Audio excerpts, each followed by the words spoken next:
نحمده ونصلي على رسوله الكريم اما بعد فاعوذ بالله من الشيطان الرجيم رب اشرح لي صدري ويسر لي امري واحلل عقدة من لساني يفقهوا قولي رب يسر ولا تعسر وتمم بالخير اللهم صل على محمد وعلى ال محمد كما صليت على ابراهيم وعلى ال ابراهيم انك حميد مجيد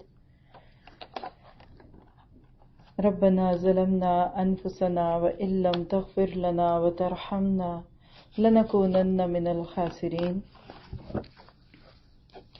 قال الله تبارك تعالى في القرآن المجيد بعد اعوذ بالله من الشيطان الرجيم يا ايها الذين آمنوا كتب عليكم الصيام كما كتب على الذين من قبلكم لعلكم تتقون سبحان ربک رب العزة عما یصفون وسلام علی المرسلین والحمد للہ رب العالمین۔ ہر قسم کی تعریف اللہ وحدہ لا شریک کے لیے ہے، جس نے ہم سب کو اس بات کے سننے کے لیے آنے کی اور بیٹھنے کی توفیق دی۔ یہی دعا کریں گے کہ اس وقت کا ہم بہترین حق ادا کر سکیں۔ سبھی کو معلوم ہے کہ رمضان کی آمد ہے، اور رمضان ایک ایسا مہینہ ہے کہ جب بھی آتا ہے اپنی فیلنگ ضرور دے کے آتا ہے۔ کتنے مہینے آتے ہیں سال میں اور آ کے چلے جاتے ہیں، شاید ہی ہمیں ان کے نام بھی پتہ ہوں، ویسے تو پتہ ہوں گے لیکن اچانک اگر کسی سے پوچھا جائے کہ آج کون سی تاریخ ہے یا کون سا مہینہ ہے تو نہیں یاد رہتا۔ ہاں، رمضان سے پیچھے والا یاد رہتا ہے شعبان کی وجہ سے، اگلا یاد رہتا ہے شوال کی وجہ سے یا ذیقعد ذی الحج، باقی بیچ کے بعد میرا ذی الحج کے بعد تو ہم پھر سو جاتے ہیں۔ لیکن رمضان کا مہینہ واقعی اپنے اندر برکتیں لے کے آیا ہے۔ Month of cultivation, month of harvesting, نیکیوں کو بونے کے مہینے ہیں۔ اگر اس مہینے میں ایک بیج ڈال دیا پورے سال میں اس کی فصل کاٹ سکیں گے، اور جس نے ان دنوں کی قدر نہ پائی وہ اس کسان کی طرح ہاتھ ملتا رہ جائے گا کہ جس نے وقت پہ بیج نہیں ڈالا۔ گندم کا پودا سخت سردی میں لگتا ہے اور اس کی فصل سخت گرمی میں کٹتی ہے۔ اگر کوئی موسم کی سردی سے ڈر کے دانہ نہ ڈالے اور موسم کی گرمی دیکھ کے کاٹے نہ تو پھر فاقے اور بھوک اس کا نصیب ہوں گے۔ اللہ تعالیٰ یہ مہینہ ہمارے اوپر کیوں بھیجتے ہیں؟ تاکہ 11 مہینے جو ہم نے اپنی زندگی کے گزار دیے ایک بار پھر احتساب کر لیں کہ آخر ہمارا رب چاہتا کیا ہے۔ میں آپ کے سامنے آج ایک حدیث رکھنا چاہوں گی، بڑی خوبصورت روایت ہے۔